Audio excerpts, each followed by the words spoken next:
အားလုံးပဲမင်္ဂလာပါရှင်ကျမကတော့ Susan Design School မှာ Founder Designer စုခိုင်ဖြစ်ပါတယ်ဒီနေ့အားလုံးကို sharing လုပ်ချင်တဲ့အကြောင်းအရာလေးတွေကတော့ Designer တွေအနေနဲ့ပေါ့နော်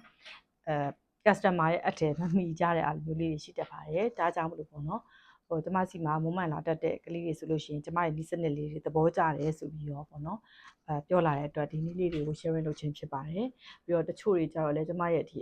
မြန်မာတနိုင်ငံလုံးမှာအောင်မြင်ကြော်ကြားနေတဲ့တပည့်တွေရမျိုးတချို့တွေလည်းလာပြီးတော့ဒီချက်တပည့်ဒါသမီးတို့သားတို့ဒီလေဟာလေးတွေအထည်မမိခဲ့ဘူးဆိုတာလေးတွေလာပြီးပြောပြထားမျိုးရှိပါတယ်ဒါကြောင့်လည်းဒီနေ့ပေါ့နော်ဒီအကြောင်းအရာလေးကို sharing လုပ်ခြင်းဖြစ်ပါတယ်ရှင်ဒါကတော့ဘယ်လိုပြောချင်လဲဆိုတော့ customer အနေနဲ့ဒီလိုမျိုးအထည်မမိတဲ့အခါကျရင်သူတို့အနေနဲ့အရန်ကိုစိတ်ညစ်ရပါတယ်သူတို့အနေနဲ့ချက်ချင်းပဲပေါ့နော်ဒီ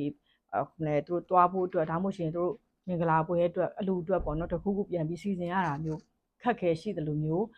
ဒီဇိုင်နာဘက်ကလည်းဒီလိုတွေအကြောင်းအရာတွေများလာတဲ့အခါကျရှင်လည်းလူချင်းဆောင်ပြီးတော့ပေါ့နော်နာမည်ပြတ်နိုင်ပါတယ်ဒါကြောင့်ဒီအကြောင်းအရာလေး sharing လုပ်ခြင်းဖြစ်ပါတယ်ရှင်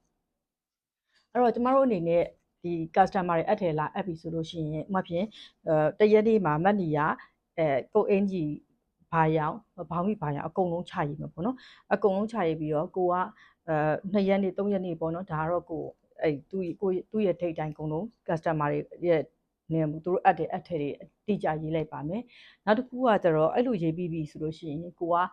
ကတ်တင်ပိုင်းညှက်ပြီးပြီးပြီးတော့ tracing နှိပ်ပြီးပြီဆိုလို့ရှိရင်အမှတ်ကလေးတစ်မှတ်ချက်ပါတယ်နောက်တစ်ခုကကျတော့အထည်တွေကိုချုပ်ပြီးပြီဆိုလို့ရှိရင်အမှတ်လေးတစ်မှတ်ချက်ပါတယ်ပြီးတော့လုံးဝအချော့တက်ပေါ့နော်လက်ချုပ်လိုက်တယ်ကျဲတီတက်တယ်ပြီးတော့နှိပ်စီတက်တယ်ပြီးတော့အခါကျတော့ sequence တွေထိုးရပန်းတွေထိုးရလုံးဝပြီးသွားပြီဆိုလို့မီးဘူးတွေတိုက်အိတ်ထဲထည့်ပြီးသွားပြီဆိုလို့ရှိရင်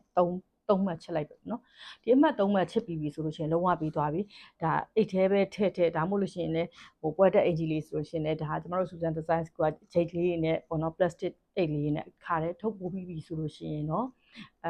လုံးဝပြီးသွားပြီဆိုလို့ရှိရင်တော့အဲ့ဒီနင်းကိုချစ်ချလို့ရပါပြီအဲ့ဒီအကြောင်းအရာနင်းပေါ့သူ့ရဲ့ခေါင်းစဉ်တစ်ခုကိုချစ်ချလို့ရပြီအဲ့လိုဆိုလို့ရှိရင် customer လာရွေးတဲ့အခါကျရင်အထည်မပြီးသေးဘူးလို့ခဏဆောင်မှာတော့အဲ့လိုပြဿနာလေးမဖြစ်ရဒီလို customer လည်းစိတ်မညစ်ရဘူးပေါ့နော်ကို့အနေနဲ့လည်း